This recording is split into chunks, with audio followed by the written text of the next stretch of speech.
Halo Tribuners, kembali lagi dalam Tribun Jogja Update bersama saya Priska Ruri.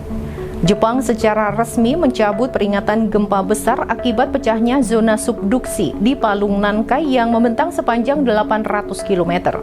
Peringatan ini dicabut 1 minggu setelah gempa mengguncang prefektur Miyazaki pada Kamis 8 Agustus lalu. Gempa di prefektur Miyazaki ini melahirkan kekhawatiran akan menimbulkan tekanan signifikan pada daerah pertemuan dua lempeng tektonik di Samudra Pasifik.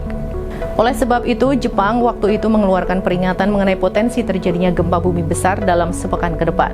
Peringatan ini kemudian dicabut tepat 1 minggu atau pada hari Kamis 15 Agustus kemarin. Menteri Penanggulangan Bencana Jepang Yoshifumi Matsumura menegaskan bahwa pencabutan peringatan ini bukan berarti telah menghilangkan potensi gempa bumi di Palung Nankai. Risiko bencana besar itu tetap ada, namun tidak bisa dipastikan kapan waktu terjadinya. Oleh sebab itu, Jepang meminta warganya untuk selalu waspada dan siap siaga dengan memperkuat upaya-upaya mitigasi bencana. Sebagaimana diketahui, Badan Cuaca Jepang mengeluarkan peringatan kemungkinan terjadinya gempa lebih besar pasca gempa 7,1 skala Richter di prefektur Miyazaki pada pekan lalu. Gempa ini merupakan jenis gempa tertentu yang dikenal sebagai gempa megatrust subduksi. Di masa lalu, gempa terjadi secara berpasangan dan bisa menimbulkan tsunami dahsyat. Oleh sebab itu, para ahli memperingatkan potensi gempa besar Palung Nankai yang lokasinya berdekatan.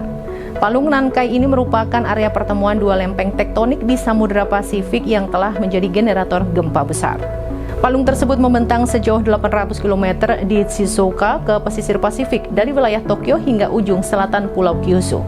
Pada tahun 1707, semua bagian Palung Nankai pecah secara bersamaan hingga menimbulkan gempa terkuat kedua dalam sejarah Jepang.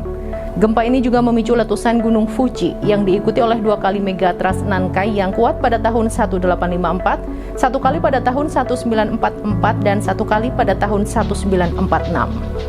Pemerintah Jepang sebelumnya mengatakan gempa besar berkekuatan 8 hingga 9 magnitudo kemungkinan sekitar 70% bisa terjadi dalam kurun waktu 30 tahun mendatang.